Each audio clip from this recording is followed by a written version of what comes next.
G'day everyone, Jozzy Games here, bringing you another Roller Coaster Tycoon 3 Wild walkthrough. This is episode, must be up to 10 almost now, 9 or 10 maybe, the Lost Land of the Dinosaurs. So we've got our objectives here: park rating and satisfying VIP, which is pretty much low dung tolerance, and 5 viewing galleries for animals. So I started off this scenario by actually admiring the fireworks being used as a, pretty much as the fire and ash for a volcano eruption, which I thought was quite cool and an interesting way to use fireworks. Then I just pretty much got straight into it. I started, I got the panther enclosure, as that's, you need 5 panthers, I think it was 11 giraffe, and 25 mandrill, which becomes quite a handful at the end of the game, as you'll see when we come to that. But one thing I've noticed about the wild scenarios is that the VIPs is quite a tricky thing to navigate, especially since for some reason this objective and the VIP already had where he wanted to go down from the start. So I don't know if you'll see it when I pull it up, but pretty much it forced him to go to certain rides instead of letting him roam freely around the park, which means that for the first objective here I missed it quite a couple of times, and even for the second and third VIP, I think I had to go 2 or 3 times again for those ones just to get the objective right. So that's why I've done a shortened commentary this time around, as I was struggling quite a bit to get the VIP satisfied. But one tip that I do have for doing these types of scenarios is pretty much just making sure that the ratio of animal keepers to animals themselves is pretty much 1. Like, it's quite insane, but by the end of this objective or this scenario, I had quite a lot of animal keepers in the park, well into the 20s. I think I almost had 30 individual animal keepers. So another thing that I made sure to look out for in this scenario is the social aspect for the animals, to make sure that they were happy, which is quite a hard task because I actually had, I think it was all the 5 panthers in one enclosure, which made them unhappy. So I think it may be here or later on, I actually built another panther enclosure, which made the rating and the health of the animals a bit higher, and it also gave me an opportunity to put in another viewing gallery, but it was mainly for the animal, to make sure that they were happy, as it helps out with just park rating and whatnot. So as you might have seen before, I actually failed the first time here for the first objective VIP visit.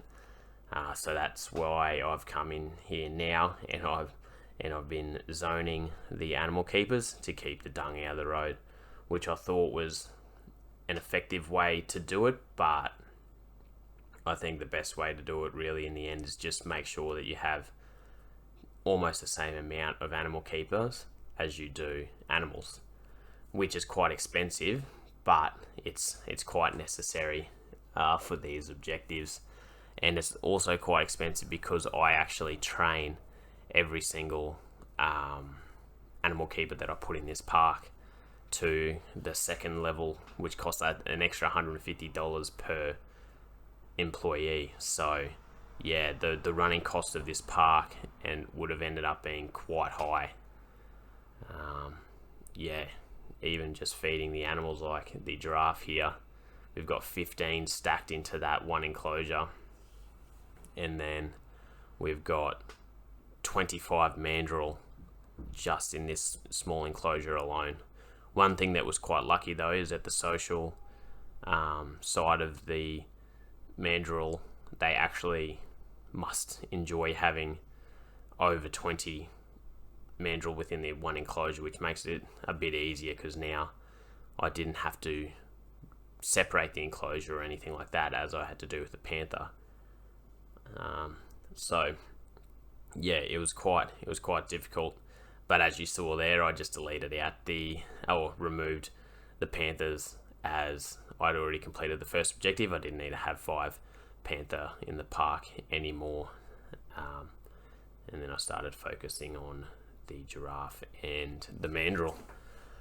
But yeah, they're getting quite tough, these scenarios. I'm struggling with them, but I'm hoping the next ones that I get done will be quite a bit easier. I've definitely gotten into a rhythm with the VIP and the animals in the park, that the main thing is keeping that social aspect up and correct, because it can get away from you and it can really downgrade the park value, park rating, and just the overall health of your animal, which isn't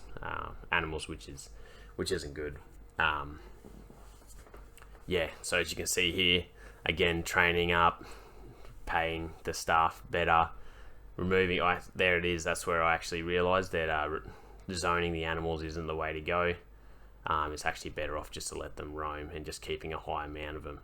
And as you can see there, I just forced the VIP to visit certain viewing enclosures so I can complete this objective, where when they were free roaming, it just didn't seem to work. So I forced them to go to certain ones, and I forced them to go to the ones where I thought it would be cleaner and there would be less dung in the enclosure.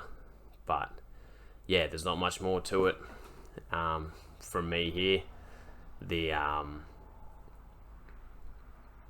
just keep your animals, or keep your animal keepers trained, give them high pay, and keep the ratio 1-to-1, and you should be sweet for these late game scenarios. So even here, I kept the money train, like I call it money train, just to keep the money rolling in. But I kept the money rolling in, so I, just in case anything had to be fixed, or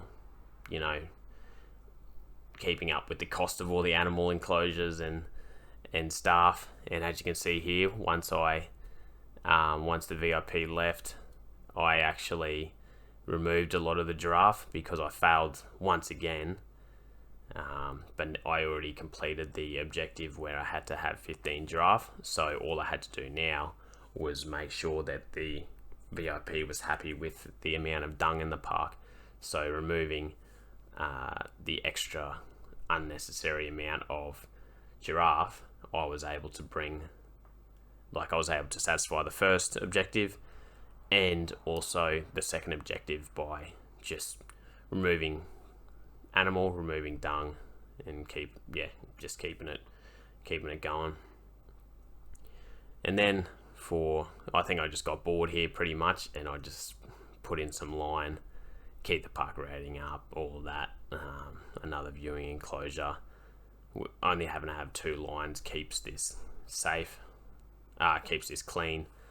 So yeah, that's another reason why this objective, I completed the last objective as well, is that the line enclosure is always going to be clean, only having a small amount of line in the enclosure. So yeah, that's pretty much it from me. There's not much more to go through. I think I'll complete the objective very shortly here, but thanks for listening. I sort of rabbited on a bit in this video, but I hope you come back and enjoy the next one. Cheers.